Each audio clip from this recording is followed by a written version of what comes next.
ইসলামী ছাত্র শিবির বাংলাদেশে ছাত্র অঙ্গনে শিক্ষা প্রতিষ্ঠানে আল্লাহর এক নিয়ামত, আলহামদুলিল্লাহ বলে। এই নিয়ামতের কাছে ইসলামের কাছে আসতে না পারে সেজন্য বলা হয় মৌলবাদ আর সন্ত্রাস। শিবিরের কাছে যাতে আসতে না পারে সেই জন্য বলা হয় এরা হাত কাটে আর রক কাটে। আমি বলি এই কথাটা হলো একটা চালাকি কথা। হাত কাটা গলা কাটা এইটা সহজ না পেটের মধ্যে ছুরি মারা বা গুলি করে মারা সহজ? কোনটা সহজ? তো হাত কাটা আর গলা কাটা গুলি বলে কেন? হাত কাটতে কাটা কত বড় মুসিবত, তারে 4-5 জনের ঠাইসে ধরা লাগবে। তাছাড়া কেউ কি বলবে যে আসছেন যখন আপনি হাতটা কাটিয়ে দিয়ে যান, এরকম বলবে কেউ? 4-5 জনের ঠাইসা ধরবে, মুখের মধ্যে গামছা ভরবে, তারপরে হাত কাটবে বা রক কাটবে, পায়ের রক হাতের রক এভাবে কাটবে। এত ঝুঁকি নিতে যাবে কেন? ছুরিটা যে ছুরিটা দিয়ে হাতটা কাটবে ওই ছুরিটা পেটের মধ্যে মুখের মধ্যে ঢুকাই দিলেই তো সারল। এটা বলে কেন? এই সহজ কাজটা করে না, রক কাটে গলা কাটে কেন বলে? এই কথাটা বলে প্যানিক সৃষ্টি করতে চায়। যে সমস্ত ছাত্র ছাত্রীরা দিন পেতে চায়, ইসলামে আসতে চায়, তারা যেন ইসলামী ছাত্র শিবিরের কাছে আসতে না পারে তার জন্য এই ষড়যন্ত্রমূলক এই বদনাম তারা দেশ শুদ্ধ জড়াইছে। কিছুই করতে পারবে না ইনশাআল্লাহ, এগুলি করে কিছু করতে পারবে না। 119 জন শিবিরের নেতা কর্মী শাহাদাতের নজরানা আল্লাহর দরবারে পেশ করেছে। আমি আপনাদেরকে বলবো পরের মুখে ঝাল না খাইয়া নিজের একটু চেষ্টা করেন। ওরা যেখানে থাকে শিবিরের ছেলেবেলেরা এরা মাঝে মধ্যে সব্বে দাঁড়ি করে যায়, দেখবেন ঘরের পাশে গিয়া জানলার ফাঁক দিয়ে তাকাই দেখেন ওরা কি করে। এরা মাদ্রাসায় পড়ে নাই, কলেজে বিশ্ববিদ্যালয় পড়ে, হয়তো দাড়ি টাড়িও এ পর্যন্ত অনেকে রাখতে পারে নাই, কিন্তু যায় দেখবেন বস্তা ছেঁড়া হইলো বালাম চাউলে ভরা, উপরে রং কাঁচা থাকলেও ভিতরে পাকা আম। ভিতরে যাই দেখবেন রাতের বেলা যখন তারা সব্বেদারি করে, তাহাজ্জুদের নামাজ পড়ে, সাহাবায়ে কিরামদের জীবনী আলোচনা করে আর মুনাজাত করে সারা রাত কিভাবে ওরা কান্দে একটু তাকায় দেখে। এই চোখের বাণী তারা আল্লাহর জন্য দেয়, দিন প্রতিষ্ঠার জন্য কাজ করে। সুতরাং এদের সাথে শত্রুতা না করে এই কাজগুলি, সন্তান যদি ভালো বানাতে চান শিক্ষাঙ্গনে সন্ত্রাসী কারা সেদিকে তাকায় দেখেন, আর সন্ত্রাস কম করে কারা তাদেরকে দেখেন, সন্ত্রাস করে না কারা তাদেরকে দেখেন। এই জন্য সন্তান যদি ভালো বানাতে চান ছেলেদেরকে তাহলে এই লাইনে দেন, মেয়েদেরকে যদি ভালো বানাতে চান এই পরিবেশে ছাত্রী সংস্থার সাথে দিয়ে দেন। আল্লাহ পাক আপনার মেয়েকে ভালো পথে রাখবেন, ছেলেকেও ভালো পথে রাখবেন। আল্লাহ যেন তৌফিক দান করেন, বলেন আমিন। হুজুর যে বছর ইন্তেকাল করলেন ওই বছরের রমজান মুবারকে হযরত জিবরাইল 2 বার পড়েছেন, হুজুর শুনেছেন, আর হুজুর 2 বার পড়েছেন, জিবরাইল শুনেছেন, যাতে করে একটা জের জবর, একটা আয়াত, একটা সেমিকোলন যেন বাদ না পড়ে যায়। শাহরু রমাদান আল্লাযী উনজিলা ফীহিল কুরআন, রমজানের পবিত্র মাসে আমি অবতীর্ণ হয়েছি। সুবহানাল্লাহ। যদি প্রশ্ন করা হয় রমজানে তো আসছো, কিন্তু প্রথম নাজিল হয়েছিল কোন সময়? ওটা কি দিন ছিল না রাত ছিল? কোরআন তার জবাবে বলে ইন্না আনজালনাহু ফি লাইলাতিল কদর, কদরের পবিত্র রাতে আমি এই পৃথিবীতে আমার আগমন ঘটেছিল। যদি প্রশ্ন করা হয় বুঝলাম সবই, কেন নাজিল হয়েছে তুমি? এই পৃথিবীতে তোমার আসার উদ্দেশ্য কি, মূল কাজটা কি? এই প্রশ্ন যদি করা হয় কোরআনে কারীম তার জবাবে বলে শোনো কেন এসেছি, লিতুখরিজান নাসা মিনাজ যুলুমাতি ইলান নূর। আমার মিশন হচ্ছে গোটা বিশ্ব মানবতাকে পুঞ্জীভূত জমাট বাঁধা অন্ধকারের ভেতর থেকে টেনে বের করে আলোর সন্ধান দিতে, আলোর দিকে আনার জন্য আমি কোরআন নাজিল হয়েছি। আল্লাহ পাক আমাদের জন্য একটি পবিত্র মাস আমাদেরকে দিচ্ছেন, দান করেছেন, যে মাসটির নাম হচ্ছে রমাদান।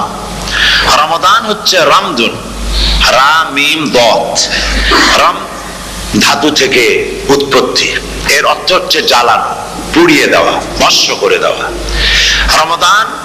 রমজান মুবারকে যারা নাকি সিয়াম সাধনা করে, আত্মত্যাগ করে, অর্থাৎ তিতিক্ষা ত্যাগ এবং তিতিক্ষা করে, রমজান মুবারকে আল্লাহ পাক যেভাবে রোজা চান ওইভাবে যারা রোজা রাখে তাদের সমস্ত গুনাহ সমূহকে আগুন যেমন আবর্জনাকে জ্বালিয়ে দেয়, রোজা যদি সঠিকভাবে কারো হয় তাহলে তার গুনাহগুলিকে এইভাবে জ্বালিয়ে ভস্ম করে দেয়। সুবহানাল্লাহ বিহামদি। এই রমজান আমাদের সামনে। আমি আমার আলোচনার শুরুতে আমি আপনাদের খেদমতে আরজ করতে চাই যে মাসটির মধ্যে আমরা প্রবেশ করতে যাচ্ছি, দুটি জিনিস আমাদের সামনে এখন।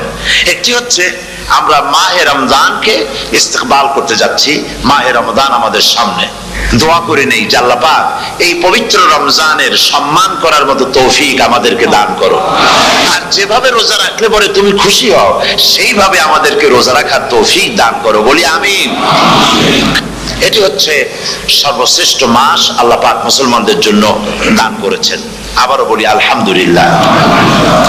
কোরআন শরীফের মধ্যে আল্লাহ সমস্ত ইবাদতের কথা বলেছেন, কিন্তু ডিটেইলস আলোচনা করেন নাই। হজ করতে হবে, কিন্তু ওকুফে আরাফা করতে হবে, রমিয়ে হিজার করতে হবে, রমিয়ে জিবার করতে হবে, তারপরে 7 বার তাওয়াফ করতে হবে, সাফা মারওয়া সাই করতে হবে। এগুলি কিন্তু কোরআন শরীফে আসে নাই, ডিটেইলস আসে নাই। নামাজ পড়তে হবে, কিন্তু জোহরে কয় রাকাত, আসরে কয় রাকাত, মাগরিবে কয় রাকাত, এই রাকাতগুলি কিভাবে বিন্যস্ত করতে হবে কোরআন শরীফে তা আসে নাই, বর্ণনা করা হয়নি। যাকাত দিতে হবে, কিন্তু কত টাকা হলে কত টাকা দিতে হবে, কত মন ধান হলে কতটুকু দিতে হবে, কত ছাগল হলে, কত গরু হলে, কত পরিমাণ সোনা হলে, কত পরিমাণ দ্রব্য মজুদ থাকলে যাকাত দিতে হবে, এর বিস্তারিত বিবরণ কোরআন শরীফে আসে নাই। চিন্তা হতে পারে যে তাহলে এগুলো আমরা পাইলাম কই? আমরা পেয়েছি কোরআনের ব্যাখ্যা হচ্ছে রাসূল করিম সাল্লাল্লাহু আলাইহি ওয়াসাল্লাম, হুজুর এটাকে আমাদেরকে বলে দিয়েছেন। তিনি সারে ছিলেন, শরীয়ত প্রণেতা ছিলেন। তো সমস্ত ইবাদতকে আল্লাহ পাক সংক্ষেপে সংক্ষেপে তিনি আউটলাইন অথবা গাইডলাইন তিনি দিয়েছেন আল্লাহ পাক। রমজান মোবারক হচ্ছে একমাত্র ইবাদত যে রমজান সম্পর্কে আল্লাহ পাক ডিটেইলস পূর্ণ একটি রুকু আল্লাহ পাক আলোচনা করেছেন। সুবহানাল্লাহ। রোজা শুরু করবেন কোনখান থেকে, শেষ করবেন কোথায় গিয়ে, সফরে প্লেনে যখন চলবেন তখন আপনার রোজার অবস্থা কি হবে, যদি দেশে যান তখন কি হবে, অসুস্থ হলে কি হবে, কিভাবে রোজা রাখবেন, কিভাবে রোজা ভাঙবেন, তারপরে কখন শুরু হবে, কখন কি হবে ইত্যাদি বিস্তারিত বিবরণ। রোজার মতো করে এত অন্য কোন ইবাদতের ব্যাপারে আল্লাহ এতটা বলেন নাই যতটা বলেছেন রোজার ব্যাপারে। তাহলে নিশ্চয়ই বুঝতে পারছেন রোজাটা অত্যন্ত গুরুত্বপূর্ণ ইবাদত। সবটাই গুরুত্বপূর্ণ, কিন্তু রোজাটা আল্লাহর কাছে বেশি গুরুত্বপূর্ণ। সুবহানাল্লাহ। আচ্ছা, বেশি গুরুত্বপূর্ণ কেন সে কথা কি বলবো? অবশ্যই বলবো। বেশি গুরুত্ব এই কারণে আল্লাহ পাক বলেছেন, এটা হচ্ছে হাদিসে কুদসি। আল্লাহ পাক বলেছেন, আস-সাওমু লি ওয়া আনা আজজি বিহি। অন্য রিওয়ায়াতে এসেছে ওয়া আনা উজজা বিহি। আস-সাওমু লি, রোজা হলো আমার জন্য। কে বলতেছেন বলুন তো? আল্লাহ পাক বলছেন রোজা হচ্ছে আমার জন্য, রোজার পুরস্কার আমি দেব। অন্য বর্ণনায় এসেছে রোজা আমার জন্য আর রোজাদারের পুরস্কার আমি আল্লাহ নিজেই পুরস্কার। সুবহানাল্লাহ, সুবহানাল্লাহ। তাহলে প্রশ্ন আসে, আল্লাহ পাক বলছেন রোজা আমার জন্য, আস-সাওমু লি। আল্লাহ তো এই কথা কোথাও বলেন না আস-যাকাতুলি, আস-সালাতুলি, আল-হাজ্জুলি। রোজা আমার কি বলে, যাকাত আমার জন্য, হজ আমার জন্য, নামাজ আমার জন্য, এই কথা কিন্তু আল্লাহ বলেন নাই। অবশ্যই আমরা যাকাত হোক, নামাজ হোক, হজ হোক কার জন্য করি? আল্লাহর জন্য করি। রমজানের ব্যাপারে আল্লাহ খাস করেছেন যে আস-সাওমু লি, রোজা আমার জন্য। এই কথাটার অর্থ কি, তাৎপর্য কি, ব্যাখ্যা কি, সিগনিফিকেন্স কি? এর সিগনিফিকেন্স হচ্ছে এই যে প্রত্যেকটা ইবাদতের দুটি ধরন আছে। কয়টা ধরন বলুন তো? দুটি ধরন। একটি ধরন হচ্ছে বাহ্যিক আর একটা হচ্ছে আভ্যন্তরীণ। প্রত্যেকটা ইবাদতের দুটি দিক আছে, একটা মানুষকে দেখানো আর একটা ভেতরের। যেমন নামাজ, একটি লোক নামাজ পড়ে না, কিন্তু এমন একটা সমাবেশের মধ্যে পড়ে গেছে সবাই নামাজ পড়ে। এখন আমি যদি নামাজ না পড়ি তাহলে লোকে বলবে কি? তখন উযু আছে কি না আছে দাঁড়াই গেল আল্লাহু আকবার। তাহলে দেখা গেল নামাজ আল্লাহর জন্য পড়ে, আবার মানুষের জন্য দেখাবার জন্য করে।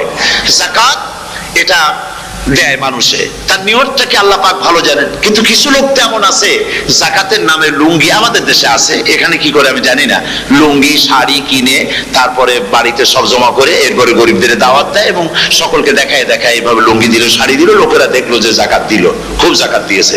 কোরবানির ব্যাপারে এভাবে বিরাট একটা গরু কিনলো, কিনে মানুষকে দেখাইলো। চট্টগ্রামে আছে সবচেয়ে বড় দামের গরু একটা কিনে গরুর গলায় মালা একটা পরাইয়া তারপরে শহর ঘুরায়।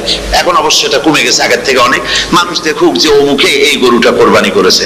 এটা কি কোরবানির জন্য হলো না মানুষকে দেখাবার জন্য হলো?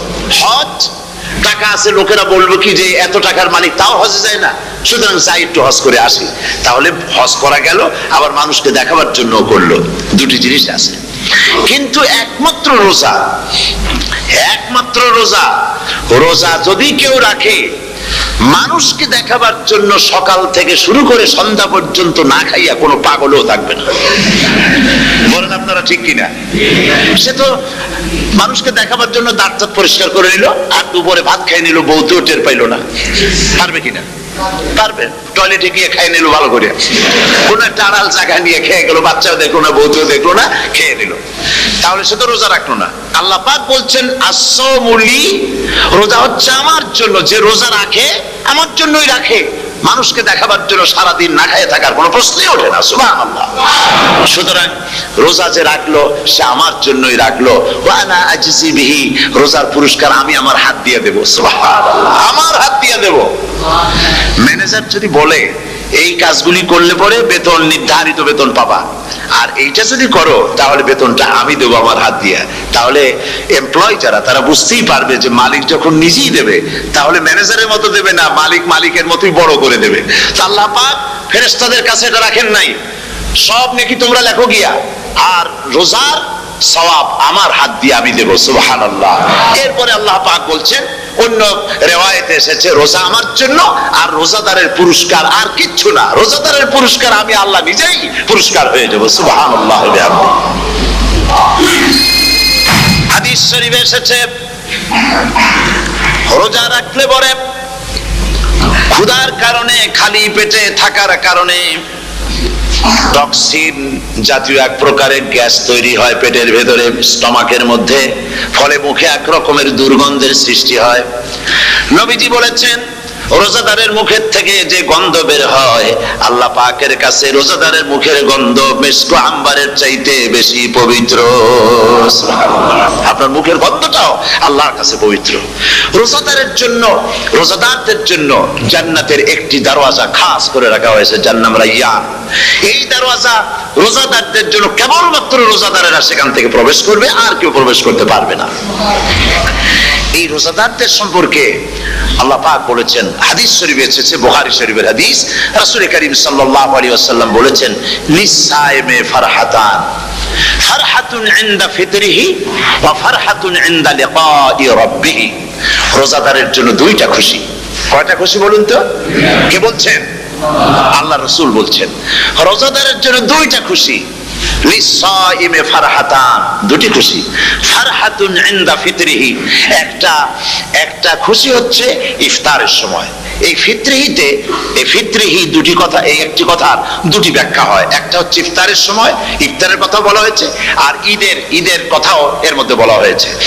ইফতারের সময় হলো একটা খুশি, আর একটা খুশি হচ্ছে ইনদা লিকাই রাব্বিহি, যখন রোজাদারের সঙ্গে আল্লাহ পাক দেখা করবেন তখন হবে আরেকটা খুশি।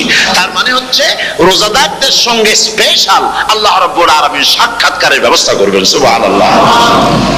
তাহলে দুটি জিনিস হলো, একটা হলো ইফতারের জন্য দুটা, রোজাদারের জন্য দুটা খুশি, একটা হলো ইফতারের সময়, আর একটা হচ্ছে আল্লাহর সঙ্গে যখন দেখা করবে। তো ইফতারের যে খুশিটা, এই খুশি রোজাদার ছাড়া কেউ বুঝবে না। ইফতার সারাদিন রোজা রাখার পর সামনে পেঁয়াজি, বেগুনি, সালাদ, তরমুজ, মিষ্টি, তারপরে আম্বালা সুইট মিটের নানান রকমের মিষ্টি, এরপরে মুড়ি, কত কিছু সব সামনে নিয়ে বসে আছে। দেখছেন অবস্থা? সমস্ত কিছু সামনে বসা, ঘড়ির দিকে তাকানো। আপনি যদি 5 মিনিট আগে খান, ফেরেশতা এসে মুখের উপর থাপ্পড় মারবে, বেটা খাইলি কেন? বলবে কেউ? বলবে না। কোন ফেরেশতা লাঠি নিয়ে দাঁড়ায় আছে? দাঁড়ায় নাই, কিন্তু আপনি খাচ্ছেন না কেন? সুবহানাল্লাহ। সুবহানাল্লাহ বলবেন না? অন্তত 1500 বছর আগে আল্লাহ রাব্বুল আলামিন নির্দেশ করে রেখেছেন, সূর্য সাদা হওয়া থেকে, পূর্ব দিগন্ত সাদা হওয়া থেকে শুরু করে পশ্চিম দিগন্তে যখন কালো হয়ে কালো রেখা দেখা দেবে, যখন মাগরিব হয়ে যাবে, সূর্যাস্ত যাবে, ততক্ষণ পানাহার আর স্ত্রী সম্ভোগ থেকে বিরত থাকো। 1500 বছর আগের আল্লাহ রাব্বুল আলামিনের এই নোটিশ কিভাবে কার্যকরী হচ্ছে উম্মতের মধ্যে, মুসলমানদের ভেতরে। খাবার সামনে আসে, পিপাসা লেগেছে, এখন তো পিপাসা লাগে না, খুব ঠান্ডার সময়, এখন রোজা রাখতে খুব মজা হবে, তাই না? খুব মজার রোজা। কিন্তু এই রোজা যখন জুন মাস আর জুলাই মাসে আসবে, তখন টের পায় মানুষ রোজা কাকে বলে। প্রচন্ড পিপাসা, সামনে সব খাবার পড়ে আছে, একটা খাবারের দিকে রোজাদারের হাত যায় না, ঘড়ির দিকে তাকায় আর চুপ করে বসে বসে আল্লাহর জিকির করতে থাকে। আল্লাহ কয়, ফেরেশতারা দেখ, এই বান্দা বানাইতে নিষেধ করছিলি, সুবহানাল্লাহ। আল্লাহ খুশি হয়ে যান। রোজাদার অপেক্ষা করতে থাকে, ঠিক যখন কাটায় কাটায় সময়টা এসে গেছে, তখন আল্লাহর নাম করে খুরমা দিয়ে পানি দিয়ে ইফতার শুরু করে দিল।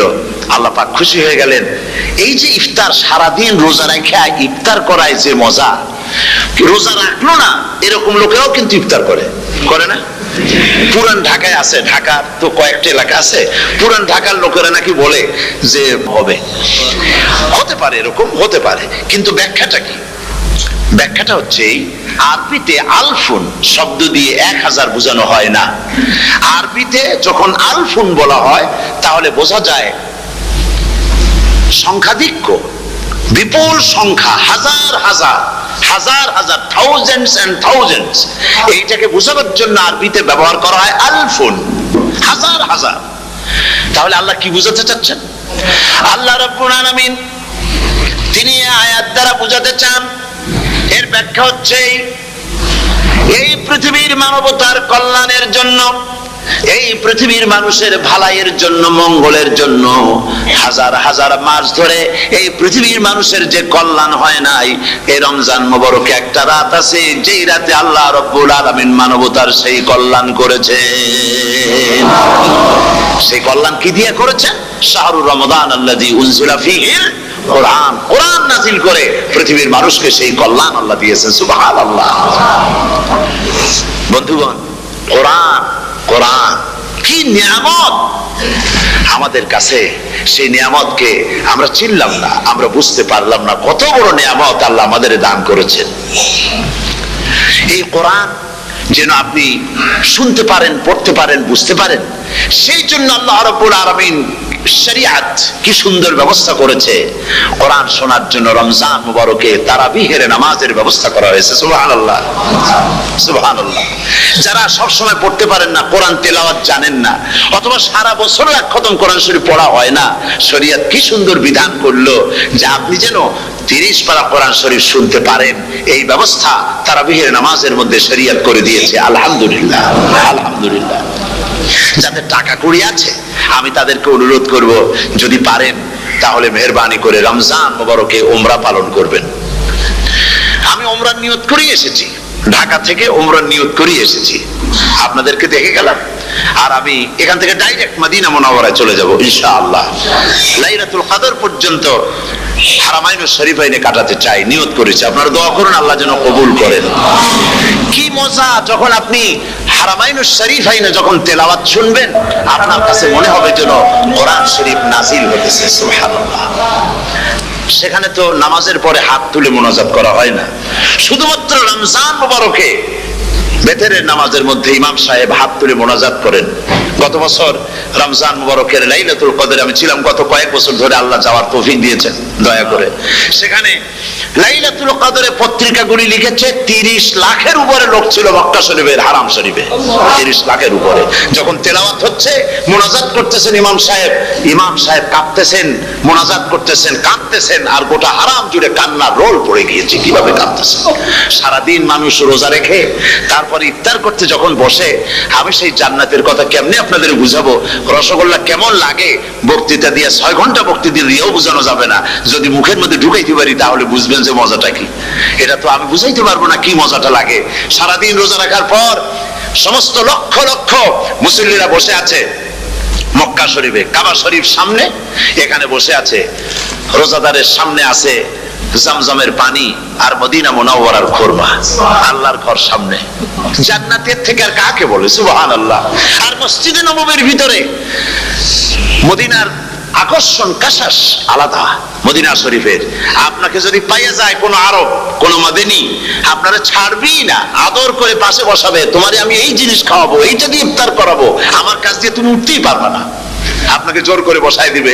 মসজিদে নববীতে রিয়াদুল জান্নাহ রাসূল করিম সাল্লাল্লাহু আলাইহি ওয়াসাল্লামের কবর শরীফের কাছে বসে আপনি ইফতার করতেছেন, কত বড় নসিব। সেই জন্য আমি বলি, হলিডে করার জন্য আমেরিকা, সিঙ্গাপুর, হাবিজাবি এই সমস্ত ঘুরে কোনো লাভ নাই। হলিডে করতে চান, রমজান মুবারকে চলে যান হারামাইন শরীফাইন, মদিনা আল মুনাওয়ারা, মক্কা আল মুকাররমা, কপাল খুলে যাবে, জিন্দেগীর সমস্ত গুনাহ খাতা আল্লাহ পাক maaf করে দিবেন। রাসূল করিম সাল্লাল্লাহু আলাইহি ওয়াসাল্লাম বলেছেন, রমজান মুবারকে যে উমরা করলো সেজন্য হজ আদায় করলো। সুবহানাল্লাহ। অন্য রিওয়ায়াতে এসেছে, যে ব্যক্তি রমজান মুবারকে উমরা করলো সেজন্য আমার সাথে হজ আদায় করলো। সুবহানাল্লাহ। তো বলতেছিলাম যে কোরআনে কারীম হচ্ছে একটি বিরাট নিয়ামত, এই নিয়ামত শোনানো হয় রমজান মুবারকে। আমি এবার এসে খুব খুশি হলাম এই কথা শুনে যে ইস্ট লন্ডন মসজিদ তারা একটা ব্যবস্থা করেছে, সুন্দর একটা রেডিও তারা আবিষ্কার করেছে। না কি করছেন আপনারা? ট্রান্সমিটার তৈরি করেছেন, ওনারা ওখানে রেডিও বিক্রি করেন। আপনারা বহুটা খরচ করেছেন, তারা হাজার হাজার পাউন্ড খরচ করে টাওয়ার বানিয়েছেন এবং একটা ফ্রিকোয়েন্সি তারা নিজেরা নিয়েছেন, আর রেডিওগুলি 125 পাউন্ড করে ওনারা দিচ্ছেন খরচ হিসেবে। এটা যারা নিয়ে যায় ঘরের মধ্যে বসে তারাবিহের তেলাওয়াত তারা শুনতে পাবেন। মহিলারা অনেক সময় আসতে পারেন না, মহিলারা ঘরে বসে শুনতে পারবেন। ওই ইস্ট লন্ডন মসজিদে যত ওয়াজ হবে, তেলাওয়াত হবে, নামাজ হবে, আজান হবে, ওয়াজ হবে, জিকির হবে, সব আপনার ঘরে বসে আপনি শুনতে পারবেন। আল্লাহ রাব্বুল আলামিন এই ইকদামকে, এই পদক্ষেপকে আল্লাহ কবুল করুন, সবাই বলেন আমিন। এবং প্রত্যেকের ঘরে ঘরে এই রেডিও পৌঁছে যাক, আমরা বলি আমিন। আল্লাহ যেন কবুল করেন। আপনি ঘরে বসে মসজিদের সমস্ত প্রোগ্রাম পেতে পারবেন। আর কি সুন্দর, সেখানে যিনি তেলাওয়াত করেন, আজান দেন, আলহামদুলিল্লাহ, তার আজান শুনলে পরে তো মনে হয় যে আমি মক্কা শরীফে চলে গেছি, মদিনায় চলে গেছি। আর তেলাওয়াত কত সুন্দর, আলহামদুলিল্লাহ। আল্লাহ তার প্রতি রহম করুন, আমরা বলি আমিন। সুতরাং বলতেছিলাম যে পবিত্র রমজানুল মুবারক এটি কি, জিনিসটা কি, জিনিসটা বোঝাবার জন্য আমি বলি, যেমন এই ঘড়িটা এটা কেনার পর 2-1 বছর পর এটা ফাস্ট হয় অথবা কি হয়, স্লো হয়ে যায়। তখন এটাকে সারার জন্য আমরা হসপিটালে দেই। হসপিটাল মানে লন্ডন হসপিটাল না, ঘড়িরও হসপিটাল আছে। তো ঘড়ির হসপিটালে দিলাম, ওরা এটাকে দেখে শুনে ওয়াইলিং করে টরে দিল ঠিক মতো। একবার যদি ঠিক করে দিল, আবার আমার 1-2 বছর চললো, আর কোনো ডিস্টার্ব করবে না, ঠিক কিনা? আপনার গাড়ির ইঞ্জিন যদি কোনো রকমের অসুবিধা করে, তাহলে গাড়ির ইঞ্জিনকে ওভারহোলিং করতে হয়, ইঞ্জিন ডাউন দিতে হয়। একবার যদি ইঞ্জিন ডাউন দিলেন, ওভারহোলিং করলেন, তাহলে আপনার এই গাড়ি 5-6 বছরের জন্য আর হাত দিতে হবে না। এই কথাগুলি বুঝতে পারছেন কিনা? সারা জীবন, সারা মাস অন্যায় করার পরে, গুনাহ করার পরে মানুষের অন্তঃকরণে কালিমা লেগে যায়। আল্লাহ রাব্বুল আলামিন রমজান মুবারকের একটা ব্যবস্থা করেছেন, ইঞ্জিন ওভারহোলিং এর মতো, ইঞ্জিন ডাউন দেওয়ার মতো। আপনার কালকে, আপনার আত্মাকে, আপনার বিবেককে, আমার বিবেককে পরিষ্কার করার জন্য রমজান মাস করে দিয়েছেন। রমজান মুবারকের একটি মাসের কোর্স যদি কমপ্লিট করা যায়, তাকওয়া দিয়ে যদি ভরে দেওয়া যায়, তাহলে বাকি 11 মাস আরামসে চলবে, কোনো অসুবিধা হবে না। নবীজি বলেছেন, রমজান মুবারকে মাস আসার সঙ্গে সঙ্গে আল্লাহ রাব্বুল আলামিন তিনি জান্নাতের সমস্ত দরজাগুলি খুলে দেন, আর জাহান্নামের সব দরজাগুলি আল্লাহ রাব্বুল আলামিন বন্ধ করে দেন। সুবহানাল্লাহ। আর শয়তানকে শৃঙ্খল দিয়ে বেঁধে ফেলা হয়, শিকল দিয়ে শয়তানরা বাঁধা হয়ে যায়। এই হাদিসটা যখনই শোনাই বিভিন্ন জায়গায়, লোকেরা বিভিন্ন জায়গায় প্রশ্ন করে, হুজুর কোন তো যে শয়তানরে বাঁধতে হয়, কিন্তু রমজান মাস হতো লোকেরা মদ খায়, মিথ্যা কথা কয়, তাহলে শয়তান বাঁধা থাকবো কেমনে? আমি বলি, দেখেন, এর ব্যাখ্যা আছে। এর ব্যাখ্যা হলো এই, কোন কোন ঘড়ি আছে একবার চাবি দিলে 6 মাস চলে, আর একবার চাবি দিলে 2 বছর চলে, আবার চাবি দিলে লাইফ চলে যায়। এরকমের ঘড়িও আছে। কোন কোন মানুষের শয়তানে এমন চাবি দিছে যে চাবিতে 6 মাস চলে, কোনটায় 10 মাস চলে, কোনটায় বছর চলে। রোজার মাসেও যারা গুনাহ করে, শয়তানে এমন চাবি দিছে যে রোজার মাসেও বন্ধ হচ্ছে না। এরা শয়তানের খপ্পরে পড়ে গেছে। আল্লাহ এই চাবি থেকে মুসলমানদেরকে হেফাজত করুন, বলি আমিন। জোরে বলেন আমিন। শয়তান থেকে পানাহ কেউ দিতে পারে না, কোন গভর্নমেন্ট পারবে না। ব্রিটিশ গভর্নমেন্ট পারবে নাকি? American government? কেউ পারবে না। শয়তান থেকে পানাহা দিতে পারে কেবলমাত্র কে? ওই আল্লাহ রাব্বুল আলামিন আমাদেরকে শিখায় দিয়েছেন শয়তানের ওয়াসওয়াসা থেকে আমার কাছে পানাহা চাও। আউযু বিল্লাহি মিনাশ শাইতানির রাজিম। বিতাড়িত মরদুদ শয়তানের ওয়াসওয়াসা থেকে পানাহা চাই, আল্লাহর কাছে পানাহা চাও। আল্লাহ পাক বলেন আমি পানাহা দিতে পারি শয়তানের ওয়াসওয়াসা থেকে। শয়তান থেকে আশ্রয় একমাত্র সিকিউরড, নিরাপত্তা পেয়েছেন আল্লাহর পয়গম্বরেরা। সুবহানাল্লাহ। আম্বিয়া আলাইহিমুস সালাম তারা আল্লাহ কর্তৃক নিয়ন্ত্রিত, শয়তানের ক্ষমতা নাই পয়গম্বরদের কাছে যাওয়া। চতুর সীমানার ভেতরে শয়তান প্রবেশ করে কোন নবীকে ওয়াসওয়াসা দিতে পারবে না। বলি সুবহানাল্লাহ। এই জন্য শয়তান থেকে বেঁচে যাওয়া, শয়তানের ওয়াসওয়াসা থেকে বাঁচা খুবই কঠিন। সেই জন্য আল্লাহ পাক বলছে শয়তানকে বেঁধে রাখা হয়, জান্নাতের সমস্ত দরজা খোলা, জাহান্নামের সমস্ত দরজা বন্ধ হয়ে যায়। এই নিয়ামতের মাস আমাদের সামনে। প্রত্যেকটি যখন কোন ওয়ার্কশপ হয়, তো ওয়ার্কশপের জন্য এক একটা কি বলে সিলেবাস থাকে। রমজান মুবারক একটা ওয়ার্কশপ। এই ওয়ার্কশপের মধ্যে একটা সিলেবাস আছে, সেই সিলেবাসের নাম হচ্ছে কোরআন। কোরআন কোরআন কোরআন নাজিলের মাসে আমরা কি কোরআন তেলাওয়াত করি? বলেন। রোজা হচ্ছে, হাদিস শরীফের মধ্যে বলা হয়েছে আস-সাওমু জুন্নাহ, রোজা হচ্ছে ঢাল। রোজা কি কন্ত? ঢাল। বোঝেন তো ঢাল কি? প্রোটেক্টর। আপনি জিহাদের ময়দানে, যুদ্ধের ময়দানে নিরাপত্তার জন্য, বাইরের থেকে আক্রমণকে ভিড়াবার জন্য কি ব্যবহার করেন? ঢাল ব্যবহার করেন। রোজা হচ্ছে ঢাল, শয়তানের সমস্ত আক্রমণ থেকে বাঁচার জন্য রোজা হচ্ছে ঢাল। রোজার দিনে কেউ যদি আপনার সাথে ঝগড়া করে, তাহলে রাসূল বলেছেন তুমি বলো, তুমি ঝগড়ায় প্রবৃত্ত হবে না। তোমার সাথে যদি কেউ ঝগড়া করে, তুমি বলবে ইন্নী সাইম, আমি রোজাদার। আমি তোমার মতো ঝগড়া করতে আমিও পারি, আমি তোমার মতো গালাগালি দিতে পারি, কিন্তু আমি দেব না, ঝগড়াও করব না, গালিও দেব না, মারামারিও করব না, কারণ আমি রোজাদার। সুবহানাল্লাহ। রোজা আপনাকে গুনাহ থেকে বাঁচায় দেবে। দেখেন রোজা কিভাবে গুনাহ থেকে বাঁচায়। মিথ্যেবাদী, মিথ্যেবাদী সারাক্ষণ মিথ্যে কথা বলে, কিন্তু রোজার মাস আসছে।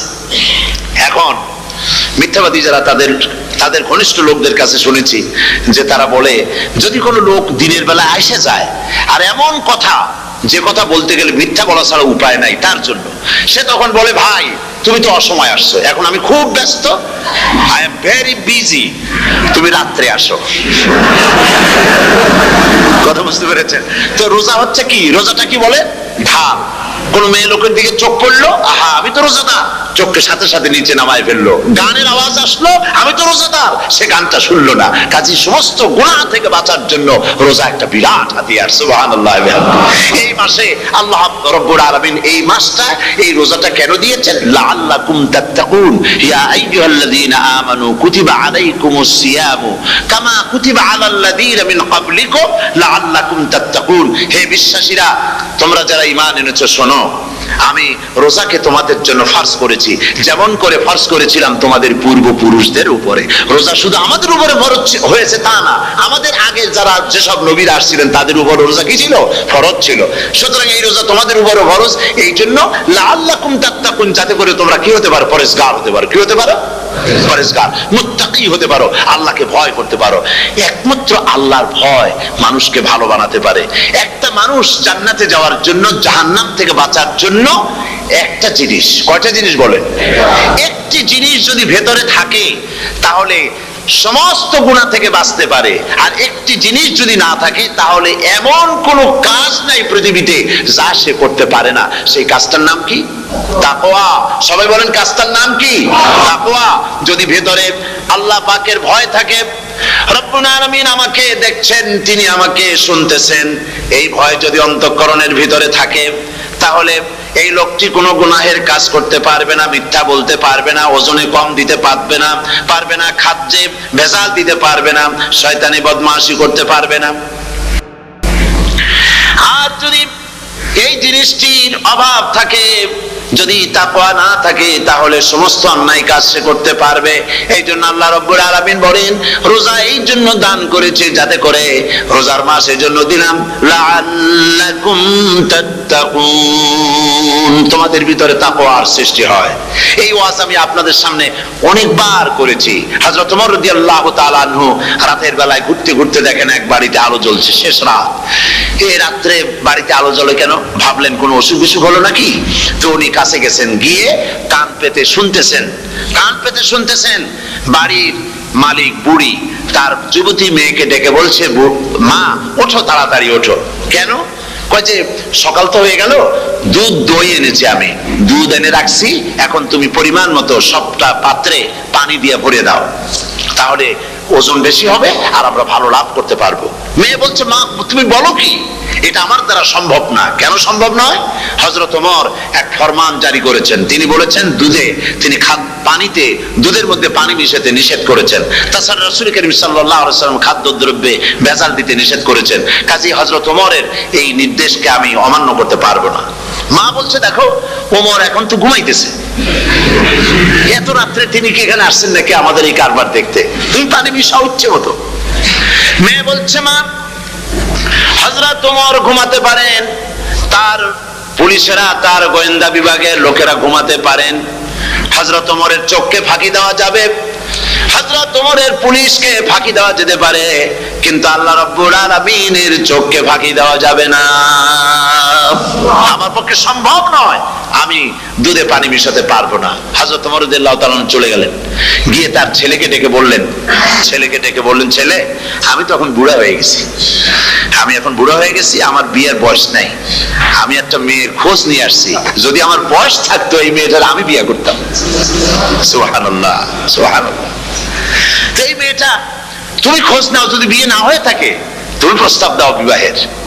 কি সৌন্দর্য তিনি দেখলেন মেয়েটার মধ্যে, স্বাস্থ্য, রূপ, যৌবন, কি দেখলেন?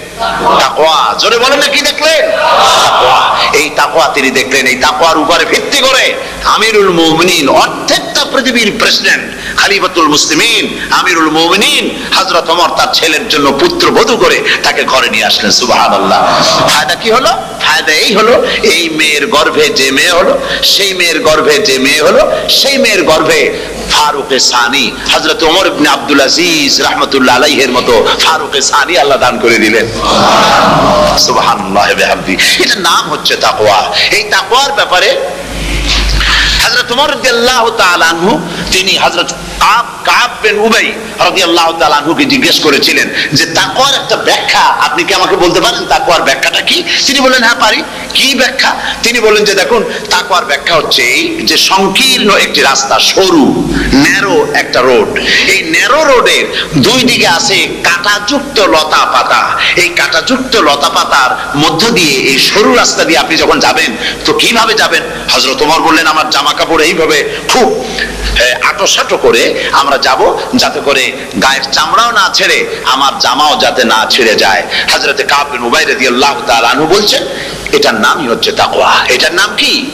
তাকওয়া।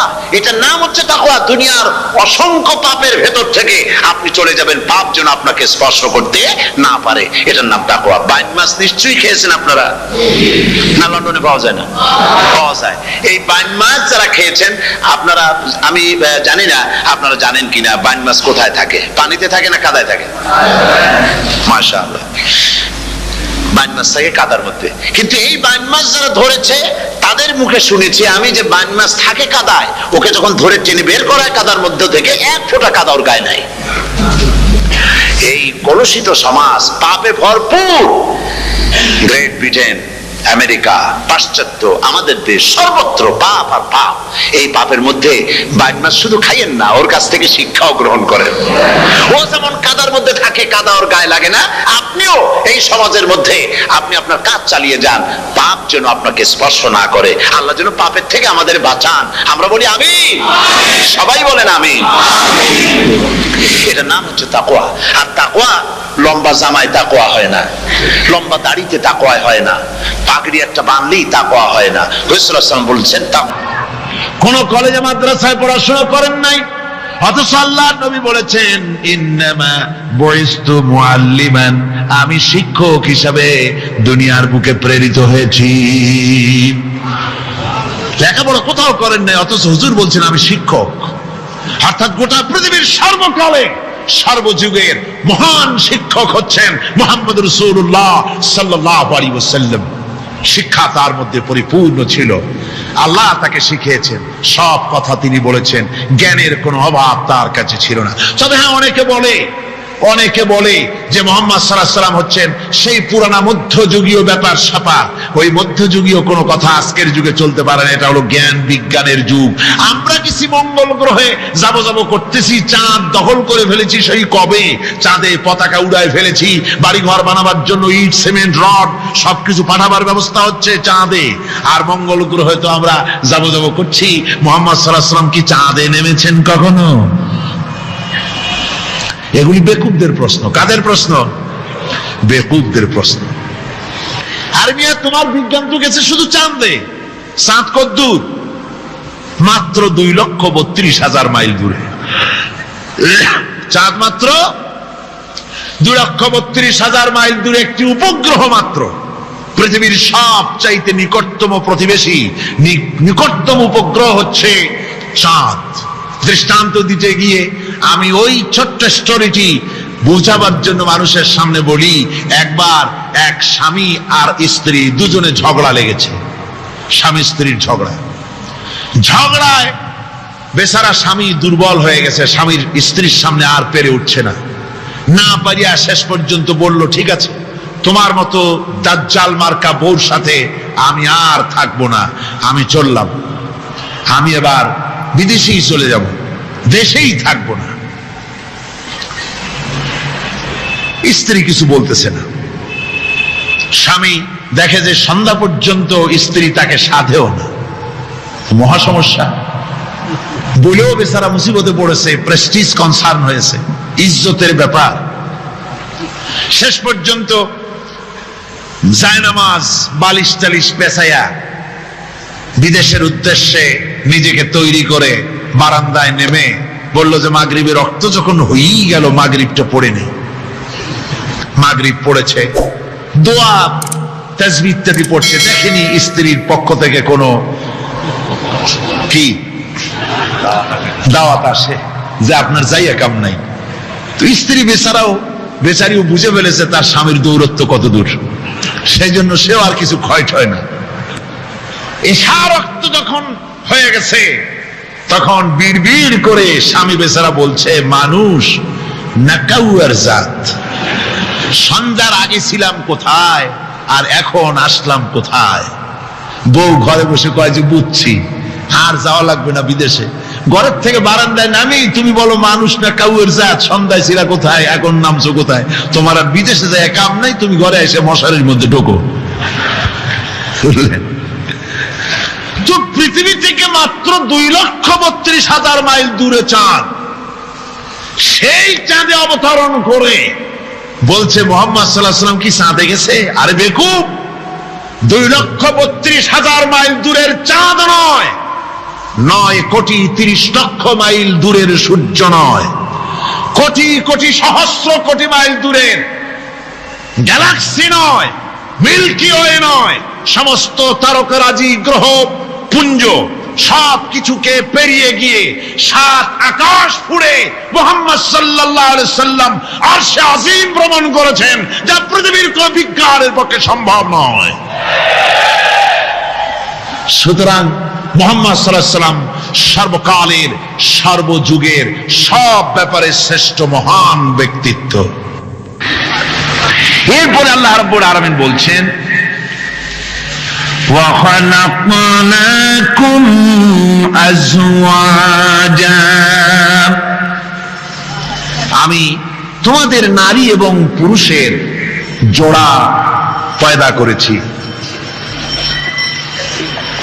অর্থাৎ এই পৃথিবীতে আল্লাহ রাব্বুল আলামিন মানুষের একটি সেক্স পয়দা করেন নাই, দুটি প্রকার করেছেন, একটি হচ্ছে নারী আর একটি পুরুষ। এই নারী আর পুরুষ আল্লাহ পাকের এটি একটি বিরাট কুদরত। এই নারী এবং পুরুষ সৃষ্টি করে পরস্পরের প্রতি আল্লাহ আকর্ষণ সৃষ্টি করেছেন। দুজনের একের প্রতি অপরের আকর্ষণ আল্লাহ পাক নিজেই সৃষ্টি করে দিয়েছেন। ومن آياته أن خلق لكم من أنفسكم أزواجا لتسكنوا إليها وجعل بينكم مودة ورحمة। আমার অনেক নিদর্শনাবলীর মধ্যে এটিও একটি নিদর্শন যে আমি তোমাদের থেকে তোমাদের স্ত্রীদেরকে তোমাদের জোড়া পয়দা করেছি। আর কি করেছি, কেন করেছি? লিতাসকুনু ইলাইহা, যাতে করে তোমরা পরস্পর পরস্পরের কাছ থেকে শান্তি, প্রীতি, প্রেম, ভালোবাসা, মহব্বত লাভ করতে পারো। এটা আমার নিদর্শন একটি। কিরকম নিদর্শন? ভিন্ন পরিবেশে লালিতা পালিতা একটি মেয়ে ভিন্ন পরিবেশে লালিত পালিত একটি পুরুষের সঙ্গে যখন বিবাহ হয়ে যায়, আল্লাহ রাব্বুল আলামিন বলেন আমি তখন একের প্রতি অপরের মহব্বত আর ভালোবাসা আমি আল্লাহ তৈরি করে দেই। ওই মেয়েটি জানার কথা না, মেয়েটির বাড়ি হচ্ছে লংলা, শ্রীমঙ্গল, বিয়ে হয়েছে দিনাজপুর। দিনাজপুরের লোকেরা বোয়াল মাছ খায় না, কিন্তু এখানের লোকেরা বোয়াল মাছ খুব পছন্দ করে। কথা বুঝতে পেরেছে?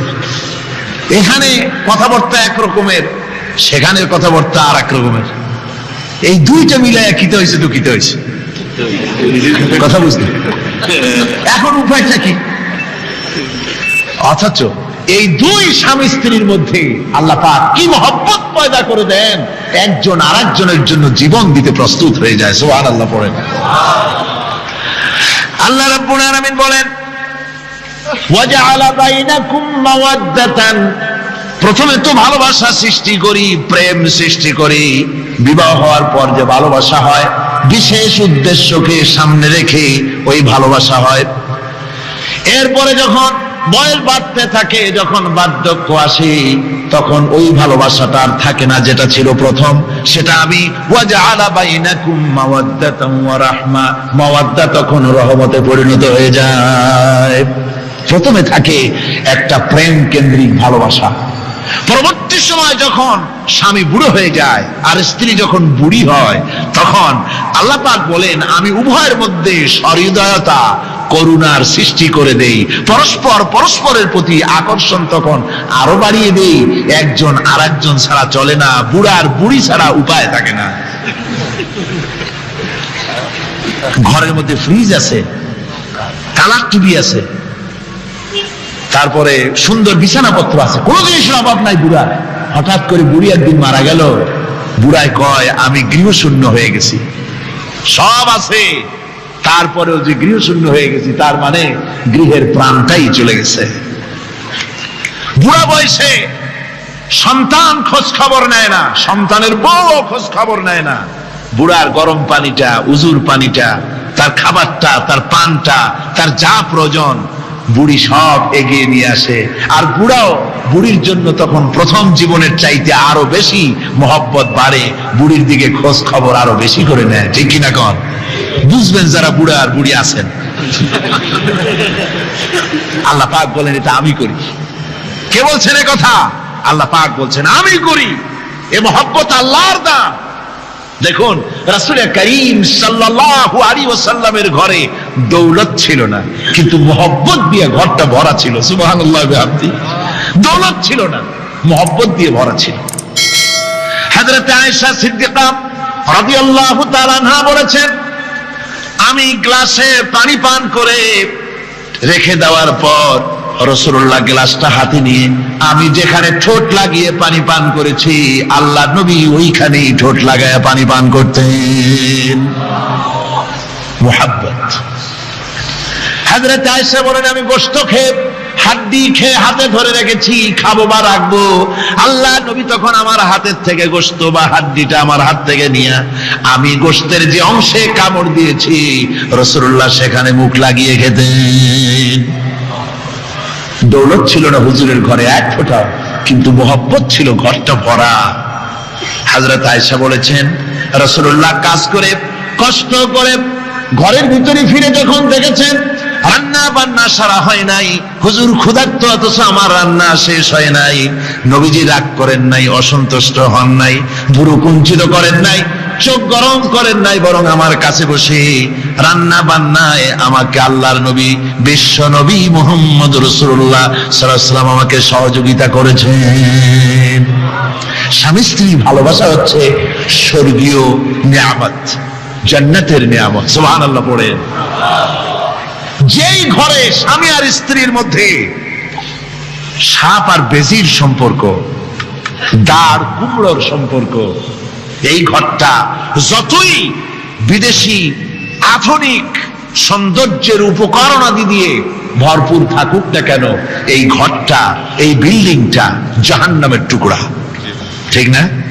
আর স্বামী স্ত্রীর যদি ভালোবাসা থাকে, তাহলে ঘরটা যদি কুড়ে ঘর হয়, তারপরেও সে ঘরটা হচ্ছে একটা জান্নাতের টুকরা। অনেক স্ত্রী আছে স্বামীর সাথে মহব্বত নাই, উল্টো পাল্টা কারবার। ওই রকম এক স্বামীর কাছে খবর আসছে যে আপনি তো এই গ্রামের মাতবাড়ি করেন, বিচার আচার করতেছেন, আপনার বউ তো গোসল করতে গিয়ে পড়ে গেছে নদীর মধ্যে। তো লোকটা দৌড় দিয়েছে, দৌড়ে গেছে, যায় কয় যে কোন জায়গায় পড়ছে, কয় যে এইখানে পড়ছে। লোকটা তখন জোয়ারের পানি যাচ্ছিল এইদিকে, লোকটা দৌড় দিছে উল্টা দিকে। লোকেরা কয় যে মিয়া, তোমার বউ পড়েছে এইখান থেকে জোয়ারের পানি এদিকে যায়, তুমি উল্টা দৌড়ো কেন? মাতবার বলছে যে দেখো, এটা হচ্ছে আমাদের ইন্টারনাল অ্যাফেয়ার্স, এটা বুঝবে না।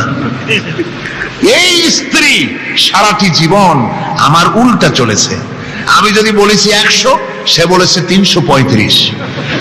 আমি যদি বলেছি এখন দিনের 12টা, সে বলেছে এখন রাত 3:35। সম্পূর্ণ উল্টা সারা জীবন যে চলেছে। সে যে নদীতে পড়ে জোয়ারে গেছে আমি তা বিশ্বাস করি না, উল্টাই গেছে। এই রকমের এক শ্রেণী আছে, স্বামী উল্টা থাকে, স্ত্রী উল্টা থাকে, এরকমও হয়। সুতরাং স্বামী এবং স্ত্রীর মধ্যে মহব্বত আর ভালোবাসা, এটি মাবুদের একটি বিরাট নিয়ামত। অন্যের স্ত্রীর দিকে তাকালে কাম ভরে, খারাপ নজরে তাকালে জিনার গুনাহ হবে। হাত দিয়া ধরলে কাম ভাবে জিনার গুনাহ হবে। কিন্তু কোন স্বামী যদি তার স্ত্রীর দিকে প্রেম ভরে, ভালোবাসা ভরে তাকায়, আর স্ত্রীর হাতকে প্রেম আর ভালোবাসার সাথে যদি স্ত্রীর হস্ত ধারণ করে, কিতাবে এসেছে স্বামী এবং স্ত্রীর উভয়ের সগীরা গুনাহ আল্লাহ রাব্বুল আলামিন মাফ করে দেন। আল্লাহ পাক বলছেন, আমি তোমাদের থেকে তোমাদের জোড়া, তোমাদের স্ত্রীদেরকে পয়দা করেছি এবং পরস্পর পরস্পরের প্রতি ভালোবাসা এবং মহব্বত সৃষ্টি করে দিয়েছি। আজকে কথা উঠেছে সমাজে, আজকে কথা উঠেছে নারীর অধিকার নিয়ে। বলা হচ্ছে ইসলাম নারীকে, নারীর অধিকার ক্ষুণ্ণ করেছে, বলে না?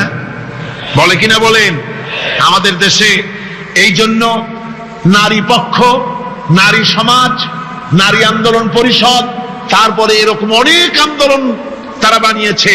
আর পত্র পত্রিকায় নানান রকমের ইসলাম সম্পর্কে তারা লিখছে। একটা পত্রিকা আজকে সকালে আমাকে একজন দিল, তার মধ্যে লিখেছে, হাদিসের বরাত দিয়েছে, তার মধ্যে লিখছে যে রাসূলুল্লাহ বলেছেন পৃথিবীর সব কিছু হচ্ছে ভোগের সামগ্রী, সেই ভোগের মধ্যে উত্তম ভোগের সামগ্রী হচ্ছে নারী। নাউযুবিল্লাহ মিন যালিক, এমন কথা রাসূলুল্লাহ বলেন নাই। হাদিসের নাম দিয়া তারপরে হুজুর যা বলেন নাই সেই সব কথা বলে বলে নারীদেরকে ইসলামের প্রতি বিতশ্রদ্ধ করাবার জন্য চেষ্টা চালানো হচ্ছে। অথচ নারীদের ব্যাপারে মুহাম্মদ সাল্লাল্লাহু আলাইহি ওয়াসাল্লাম সবচাইতে উত্তম কথা বলেছেন। এত সুন্দর কথা পৃথিবীতে আর কেউ বলে নাই, আর কেউ বলে নাই। নারী অধঃপাতিতা, নির্যাতিতা, এই নির্যাতন থেকে, অধঃপতন থেকে নারীকে কে রক্ষা করতে পারে? ইসলাম। জোরে বলেন, কে পারে? কেবলমাত্র ইসলাম পারে, আর কেউ পারে না। নারী যখন তাদেরকে মেয়ে হয়েছে শোনা মাত্র তার বাপ তাকে মাটির নিচে পুঁতে রাখত, আছাড় মেরে মেরে ফেলে দিত, যখন তাদেরকে কবর দিয়ে দিত জীবিত অবস্থায়, সেই সময় রাসূলুল্লাহ এসে নারীদের সম্মান দিলেন, মর্যাদা দিলেন। রাসূলুল্লাহ বললেন, আমার কাছে 3টা জিনিস প্রিয়, একটি হচ্ছে নামাজ, একটি হচ্ছে সুগন্ধি, আর একটা হচ্ছে স্ত্রী। নারীর যখন কোনো মর্যাদা নাই, তখন নারীর মর্যাদা হুজুর দিলেন। যখন কন্যা সন্তান হওয়া আভিজাত্যের বিপরীত, কন্যা সন্তান হওয়া পুরুষের জন্য একটা অপমানকর। এখন আমাদের সমাজেও আছে, স্ত্রী গর্ভবতী হয়েছে, বন্ধুদের কাছে বলে ফেলেছে আগেই, সন্তান হয়ে গেছে, কিন্তু কোন খোঁজ খবর নাই। বন্ধুরা একদিন হঠাৎ জিজ্ঞেস করে, তোমার স্ত্রী গর্ভবতী হয়েছে, তারপরে তা তো অনেক দিনের কথা, কি হইল তা তো বললা না? কয় যে আশা তো করছিলাম হবে ছেলে, কিন্তু হয়েছে মেয়ে, সেই জন্য আর টেলিফোন করা, খবর দেওয়া জরুরত বোধ করিনি। আছে না এমন? আছে। আবার বারবার মেয়ে হয় বলে আমাদের দেশে তালাকের ঘটনা পর্যন্ত আছে।